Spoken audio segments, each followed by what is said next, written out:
देखो बच्चों, अब चैप्टर करेंगे अपन यूनिट नंबर 5 और 6 के एनसीईआरटी के क्वेश्चन करेंगे। एनसीईआरटी बुक आती है ना सारी, उसके क्वेश्चन 9th और 10th और 11th के, नहीं 11th और 12th बुक के क्वेश्चन है। 5वीं 6ठी यूनिट के क्वेश्चन, उन क्वेश्चनों को हैं। पहला क्वेश्चन, उस समिति का क्या नाम है जो टूर्नामेंट के स्थान तथा तिथियों की घोषणा करता है? उसे प्रचार समिति कहते हैं। क्या? प्रचार समिति। खेल मैदानों, ट्रैक, फील्ड आदि का मार्किंग के लिए कौन सी समिति उत्तरदायित्व होती है? कौन सी? खेल मैदान व उपकरण समिति होती है। ठीक है, आगे चलते हैं। सिंगल लीग टूर्नामेंट में मैचों की संख्या की गणना करने के लिए कौन सा फार्मूला अपनाया जाता है? कौन सा फार्मूला अपनाया जाता है? एन कोष्टक n-1/2। ये सिंगल लीग के लिए। जबकि डबल लीग के लिए मैचों की संख्या ज्ञात करने के लिए सूत्र n-1 होता है। यदि एक नॉकआउट टूर्नामेंट में 15 टीमें भाग ले रही हैं तो कितनी बाई दी जाएंगी? एक बाई दी जाएगी। कितनी? एक। दूसरी बाई और ऊपरी अर्ध की प्रथम टीम को दी जाएगी। किसको दी जाएगी? प्रथम टीम को दी जाएगी। एक खालिस्तान टूर्नामेंट में फिक्सचर तैयार करने के लिए टेबुलर विधि भी प्रयोग में लाई जाती है। किसमें? लीग तथा राउंड रोबिन विधि में, राउंड रोबिन टूर्नामेंट में की जाती है। ठीक है। इंट्राम्यूरल क्या होता है? अर्थ होता है उन गतिविधियों या क्रियाओं से है जो संस्था की परिसर के अंदर ही खेली जाती हैं। जबकि अंतर विश्वविद्यालय एक्स्ट्राम्यूरल क्या होता है? अंतर विश्वविद्यालय प्रतियोगिता में खेली जाती है। ठीक है। नॉकआउट टूर्नामेंट में चौथी बाई ऊपर अर्ध की अंतिम टीम दी जाती है। सिंगल लीग टूर्नामेंट में मैचों की संख्या की गणना करने का फार्मूला क्या है? n-1/2। लीग टूर्नामेंट को बर्गर सिस्टम भी कहा जाता है। सही बात है। टूर्नामेंट के अन्य प्रकारों की तुलना नॉकआउट टूर्नामेंट में कम खर्चीले होते हैं। सही है। n-1/2 डबल लीग टूर्नामेंट में मैचों की संख्या की गणना करने का फार्मूला गलत है। ये क्या है? गलत है। इसमें क्या आएगा? डबल लीग टूर्नामेंट में मैचों की संख्या ज्ञात करने का फार्मूला बताते हैं। इसमें क्या आएगा? इसमें ऑप्शन आएगा n-1, n-1 ये आएगा इसमें। ठीक है, आगे देखते हैं। ये इसलिए गलत है। विशेष सीडिंग में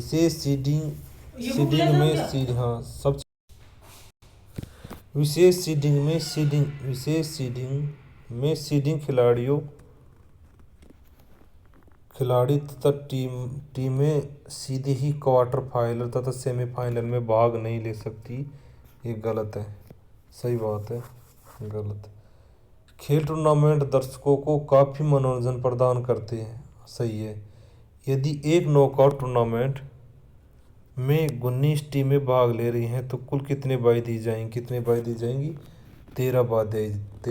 जाएंगी। एक लीग टूर्नामेंट में फिक्सचर तैयार करने के लिए कितनी विधियों का प्रयोग में लाई जाती हैं? कितनी? 3 विधियाँ प्रयोग में लाई जाती हैं। टूर्नामेंट को किसके विकास में सहायक होती हैं? टूर्नामेंट किसके विकास में? सामाजिक गुणों में, खिलाड़ियों के चयन में, खेल कौशल में, उपयुक्त सभी में होती हैं। यदि एक नॉकआउट टूर्नामेंट में 31 टीमें भाग ले रही हैं तो तीसरे क्वार्टर में कितनी टीमें रखी जाएंगी? 8 टीमें रखी जाएंगी। इंट्राम्यूरल्स क्या होता है? शारीरिक इंट्राम्यूरल्स क्या होता है? शारीरिक विकास के लिए महत्व, किसके लिए? मानसिक विकास के लिए, सामाजिक विकास, उपयुक्त सभी के लिए महत्व होता है। कौन सी खेल प्रतियोगिता विद्यालय के अंदर खेला जाती है? इंट्राम्यूरल। कौन सी होती है? इंट्राम्यूरल। कौन सी विधि लीग या राउंड रोबिन टूर्नामेंट के में फिक्सचर तैयारी करने के प्रयोग में नहीं लाई जाती है। कौन सी? कॉम्बिनेस। कौन सी नहीं लाई जाती? कॉम्बिनेस विधि नहीं लाई जाती। किस प्रकार के टूर्नामेंट में जो टीम एक बार हार जाती है वह टूर्नामेंट से विलुप्त या बाहर कर दी जाती है? कौन सी में आएगा? नॉकआउट टूर्नामेंट में। कौन सी? नॉकआउट टूर्नामेंट में। इस टूर्नामेंट में शक्ति टीमों की भी प्रारंभिक राउंड विलुप्त होने की संभावना हो जाती है, नॉकआउट टूर्नामेंट में हो जाती है। किसमें? नॉकआउट टूर्नामेंट में होती है। भारतवर्ष में राष्ट्रीय खेल दिवस कब मनाया जाता है? 29 अगस्त को मनाया जाता है। फिक्सचर तैयार करने के लिए टेबुलर विधि का प्रयोग किस टूर्नामेंट में किया जाता है? लीग टूर्नामेंट में किया जाता है। यदि एक सिंगल लीग टूर्नामेंट में 8 टीमें भाग ले रही हैं तो कुल कितने मैच आयोजित की जाएंगी? कितने? 28 मैच आयोजित। यदि एक नॉकआउट टूर्नामेंट में 29 टीमें भाग ले रही हैं तो कितने बाई दी जाएंगी? 3 बाई दी जाएंगी। उस टूर्नामेंट का नाम बताइए जिसमें एक टीम प्रत्येक टीम के साथ खेलती है। League tournament. यदि एक नॉकआउट टूर्नामेंट में 17 टीमें भाग ले रही हैं तो कितनी बाई दी जाएंगी? 15 बाई दी जाएंगी। कितनी? 15। विषम संख्या की टीमों के लिए लीग टूर्नामेंट में मैचों की संख्या की गणना करने का फार्मूला कौन सा है? n कोष्टक n-1/2। एक शिक्षण संस्था की 4 दीवारी के भीतर आयोजित की जाने वाली प्रतियोगिता क्या कहती है? एक्स्ट्रामुरल। लीग टूर्नामेंट के नाम से जाना जाता है राउंड रोबिन टूर्नामेंट के अन्य प्रकारों की अपेक्षा को कौन सा टूर्नामेंट कम खर्चीला होता है? कौन सा होता है? Knockout tournament. यदि एक डबल लीग टूर्नामेंट में 9 टीमें भाग ले रही हैं तो मैचों की संख्या कितनी होगी? 72 होगी। कितनी? 72 होगी। निम्न गतिविधियों क्रियाओं में से कौन सी क्रिया लयतांक क्रियाओं से संबंधित नहीं है? कौन सी नहीं है? Roll skating. एक अकेला बुरा प्रदर्शन एक अच्छी टीम टूर्नामेंट से बाहर कर सकता है। यह कथन किसका है? नॉकआउट टूर्नामेंट का। 21 टीमों के एक नॉकआउट टूर्नामेंट में प्रथम राउंड कितने मैच होंगे? 5। 34 टीमों में एक नॉकआउट टूर्नामेंट में कुल कितने मैच होंगे? 33। इंट्रामुरल प्रतियोगिता है किससे? विद्यार्थियों की सामूहिक भागीदारी का अवसर प्रदान करता, प्राथमिक लक्ष्य है। ठीक है। चौथी बाई ऊपरी अर्ध बाई की अंतिम टीम होता है। ऊपरी अर्ध बाई का अंतिम टीम होता है। बाई क्या होती है? एक टीम को प्रारंभिक राउंड में न खेलने का एक लाभ दिया जाए। ठीक है। साइकिलिंग लीग टूर्नामेंट का भाग है। तकनीकी समिति विवाद सुलझाने के लिए। एक्स्ट्रामुरल संस्था से बाहर एक्स्ट्रामुरल इंट्रामुरल। ठीक है। सीडिंग प्रथम राउंड में मिलने से बचना। ठीक है। इंट्रामुरल और एक्स्ट्रामुरल में अंतर समझते हो? देखो ये देखो, एक्स्ट्रामुरल तो संस्था से बाहर है तो एक्स्ट्रा बाहर आ गया। इंट्रा अंदर संस्था की 4 दीवार के अंदर। नॉकआउट हारने के बाद टूर्नामेंट से बाहर हो जाना। बाई जब टीम 2 की पावर में न हो तब दी जाती है। ठीक है। स्टेयरकेस लीग टूर्नामेंट में आता है। किसमें? लीग टूर्नामेंट में आते हैं। ये आगे देखते हैं क्वेश्चन क्या कह रहा है। ये क्वेश्चन है। ठीक है।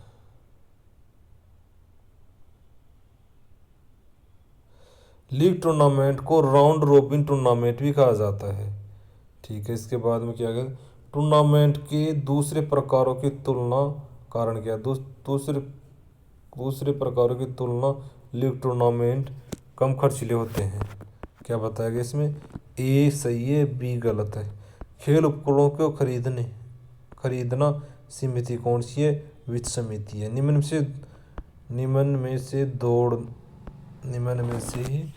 दौड़ में से कौन सी एक दौड़ भाईचारे को बढ़ावा देने के लिए दौड़ी जाती है? एकता के लिए दौड़। समितियों के उत्तरदायित्व और जिम्मेदारी बांटी जाती है किसके? पूर्व मैदान के तथा बाद में। एक टूर्नामेंट में खिलाड़ियों और खेल अधिकारियों के आवास के लिए कौन सी समिति जिम्मेदार थी? आवास तथा खान पान समिति।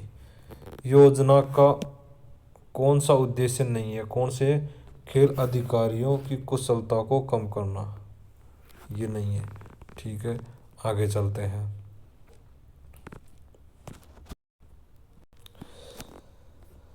अंतराल परीक्षण विधि किस वर्ष प्रारंभ की? 1920 में। अंतराल परीक्षण किसके द्वारा?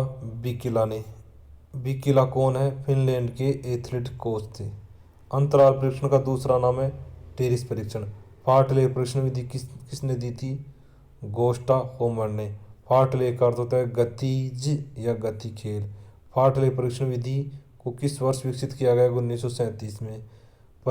परिधि प्रशिक्षण विधि का प्रतिपादक किसने किया था? G.T. एडमसन तथा R.E. मॉर्गन ने। परिधि परीक्षण विधि का प्रतिपादक कब किया गया? 1957 में। निरंतर परीक्षण विधि के लिए कम से कम कितनी अवधि होनी चाहिए? 30 मिनट होनी चाहिए। खेल प्रशिक्षण विभिन्न आयामों की सहायता से ही एक सुव्यवस्थित एवं योजनापूर्ण तरीके तैयारी होती है। मांसपेशियों की प्रतिरोध का सामना करने की योग्यता को शक्ति कहा जाता है। निरंतर प्रशिक्षण सहन क्षमता को बढ़ाने की सबसे अच्छा तरीका है। निरंतर परीक्षण विधि में हृदय की धड़कन दर 140-160 प्रति मिनट हो जाती है। जोड़ों की गति के विस्तार को लचक कहा जाता है। लचक को बढ़ाने के लिए बलिस्टिंग विधि का प्रयोग किया जाता है। ठीक है, आगे चलते हैं। परिधि प्रशिक्षण विधि। परिधि प्रशिक्षण अधिकतम परिणाम न्यूनतम समय में प्रदान करता है। सही है। परिधि प्रशिक्षण खिलाड़ियों के लिए असुविधाजनक होती है। गलत है ये। परिधि प्रशिक्षण विधि के नए परिधियों के लिए एक आदर्श नहीं है। गलत है। विस्फोटक शक्ति तक गति योग्यता का मिश्रण होती है। सही है। गोस्टा होमर ने अंतराल परीक्षण विधि को विकसित किया है। गलत है। ठीक है। 800 मीटर इसमें से दूरी की दौड़ पेश दौड़ में शामिल नहीं होती है। सही है। शामिल होती है, हाँ सही है। अचक्रीय लचक हमेशा सक्रिय लचक अधिक होती है। सही है। प्रतिक्रिया योग्यता किसी संकेत के प्रति तीव्रता प्रभावशाली ढंग से प्रतिक्रिया करने की अयोग्यता। गलत है। निम्नलिखित में से विधियों में लचक को बढ़ाने की विधि कौन सी है? उपयुक्त सभी है। कौन सी है लचक बढ़ाने उपयुक्त सभी? ब्लास्टिक विधि, स्थिर खिंचाव वाली विधि तथा गतिशील खिंचाव वाली विधि। ठीक है, आगे चलते हैं। निम्न में से कौन सा समन्वय तालमेल संबंधी योजनाओं का प्रकार नहीं है? कौन सा नहीं है? हेडलिंग योग्यता। कौन सी नहीं है? हेडलिंग योग्यता नहीं है। निम्न में से सहन क्षमता को विकसित करने के लिए कौन सी विधि का प्रयोग किया जाता है? उपयुक्त निरंतर परीक्षण की विधि का, अंतराल परीक्षण विधि का, फार्टले परीक्षण का। पेरिन के द्वारा किस प्रकार के व्यायाम को विकसित किया जाता है? आइसोकाइनेटिक व्यायाम को। निम्न में से कौन सी एक गतिशील शक्ति का भाग नहीं है? कौन सा नहीं है? स्तर शक्ति में से कौन सा उदाहरण आइसोकाइनेटिक व्यायाम का नहीं है? कौन सा नहीं है? सावधान की स्थिति में रहना। स्तर शक्ति का दूसरा नाम क्या है? क्या नाम है? आइसोकाइनेटिक।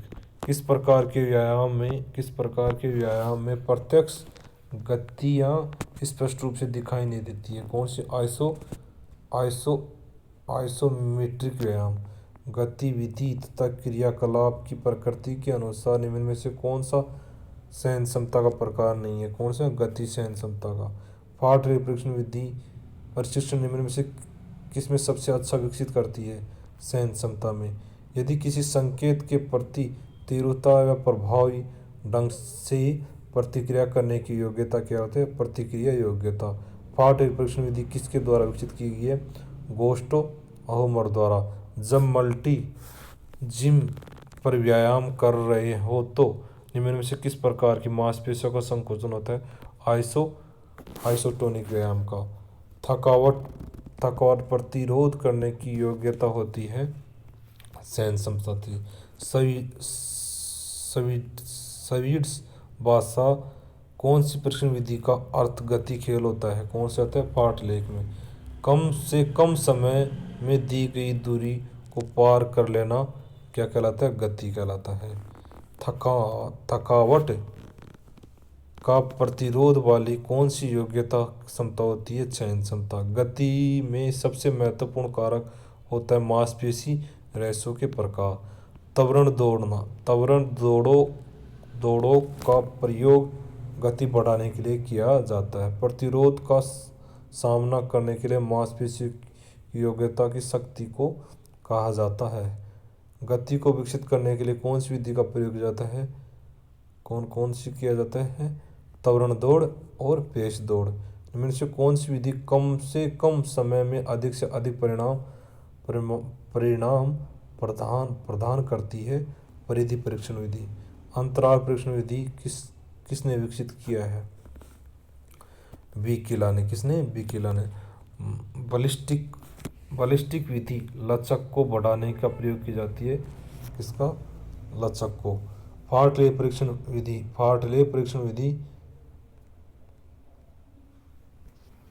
का विकास हुआ था कहाँ पे था? स्वीडन में हुआ था। यदि मांसपेशियां अनुबंधन तथा शक्ति उत्पन्न करने के लिए जब अपनी लंबाई बढ़ती जाती है तो संकोचन के प्रकार होता है आइसोटोनिक। अंतराल परीक्षण का प्रयोग किसे विकसित करने के लिए किया जाता है? गति की। थकावट के विरुद्ध प्रतिरोध क्षमता होती है सहन क्षमता। स्थिर अवस्था से अधिकतम गति प्राप्त करने की योग्यता कहलाती है त्वरण योग्यता। कौन सी? त्वरण योग्यता। निम्न से कौन सी परीक्षण विधि सहन क्षमता को विकसित नहीं करती है? कौन सी? भार परीक्षण नहीं करती। खेल गतियों को पूर्णतः ठीक करने के लिए शरीर के भिन्न भिन्न हिस्सों की गति को जोड़ने की योग्यता कहलाती है संयोजन योग्यता। ठीक है, इनमें से खतन दोनों में से कौन सा सही है? प्रत्येक व्यक्ति के लिए परिधि परीक्षण सुविधाजनक है।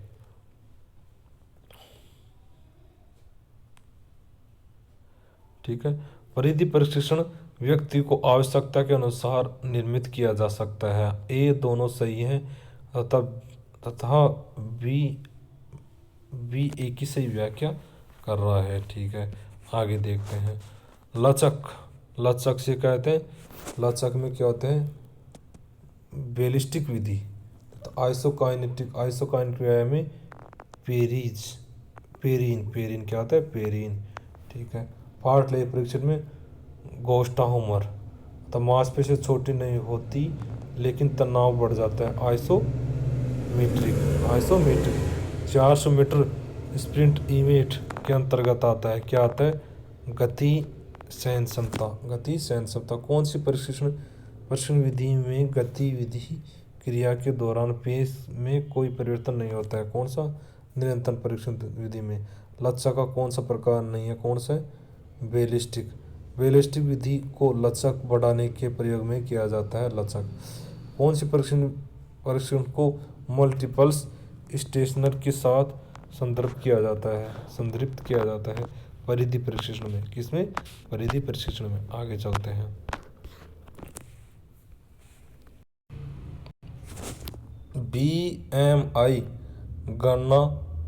बीएमआई की गणना करने का फार्मूला क्या है? शरीर का भार केजी में और ऊंचाई इंटू ऊंचाई मीटर में।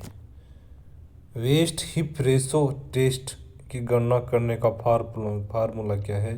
वेस्ट हिप रेशो, ठीक है, बट्टा वेस्ट की परिधि बट्टा हिप की परिधि। एक व्यक्ति की बीएमआई 25.0 29.9 के बीच है तो उसे स्वास्थ्य संगठन द्वारा की गई श्रेणी रखा जाएगी अति भार, की श्रेणी में रखा जाएगा, किसे अति भार की श्रेणी में रखा जाएगा। सिट एंड रिच परीक्षण सर्वप्रथम किसके द्वारा विकसित किया गया? वेल्स एंड डिलन द्वारा। बाहों तथा अन्य द्वारा सन 1943 में कौन सा परीक्षण विकसित किया गया? हार्वर्ड स्टेफी परीक्षण। ऐसी व्यक्ति जिनका शरीर एक्टोमॉर्फ होता है उन्हें प्राय स्लम व्यक्ति के रूप में जाना जाता है, क्योंकि उनकी मांसपेशियां अंग काफी लंबे होते हैं। कोष्ठक लंबी अवधि तक सारे शरीर का व्यायाम करने की योग्यता क्या कहते हैं? हृदयवाहिक सहन क्षमता। स्वास्थ्य से संबंधित पुष्टि के 5 अंग होते हैं। खेल कूद में प्रगति के बारे में जानकारी प्राप्त करने के लिए परीक्षण माप का मूल्यांकन जरूरी है। सिट एंड रिच परीक्षण सर्वप्रथम 1952 में वेल्स और डिल्सन विकसित किया था। मांसपेशियों शक्ति की वह मात्रा होती है जिसे एक मांसपेशी या मांसपेशियों के समूह उत्पन्न कर सकता है। सिट एंड रिच परीक्षण व्यक्ति की लचक को मापने के लिए प्रयोग में लाई जाती है। शरीर की संरचना या बनावट। शरीर में लीन बॉडी मास की तुलना में शरीर की वसा प्रतिशत सही है। बॉडी मास इंडेक्स का प्रयोग शरीर की संरचना या बनावट जानने के लिए किया जाता है। सही बात है।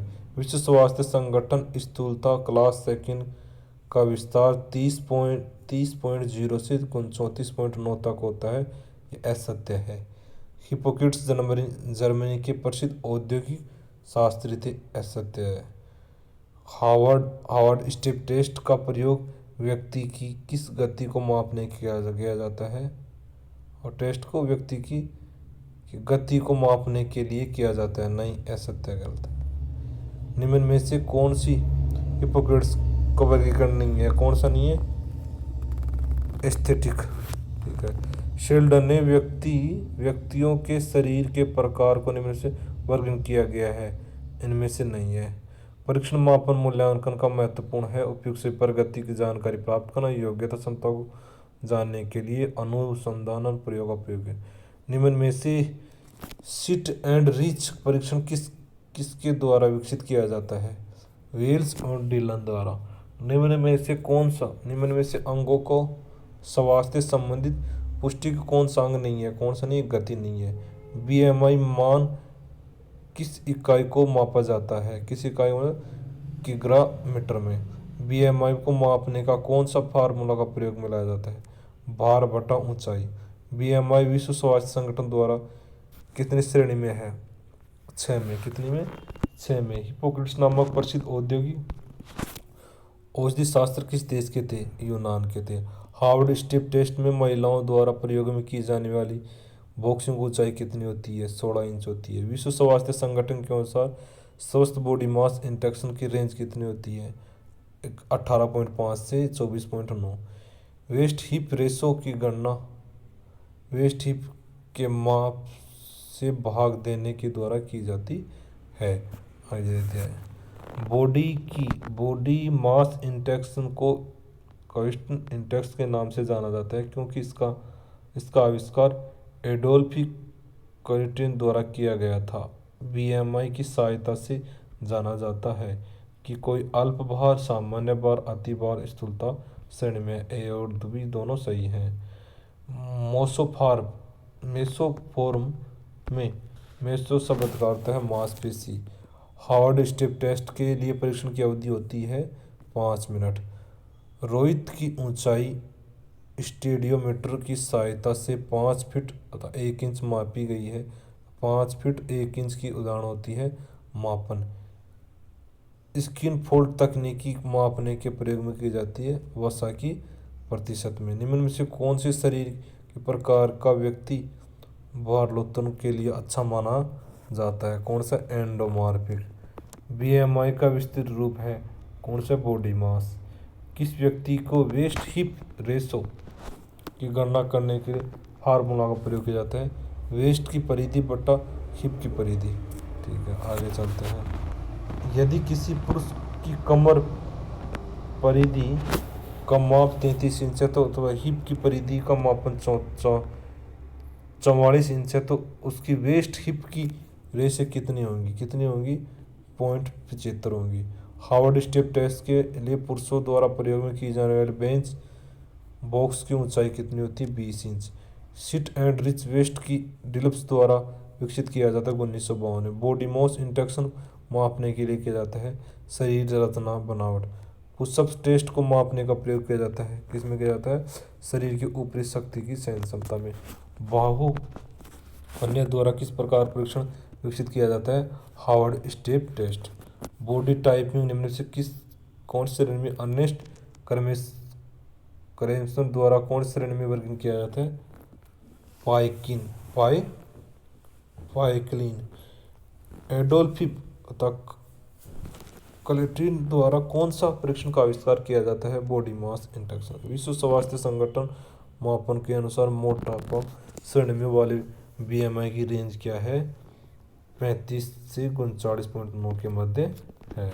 ये कंप्लीट चैप्टर हो चुके हैं 5वीं 6वीं यूनिट की बच्चों। अब करेंगे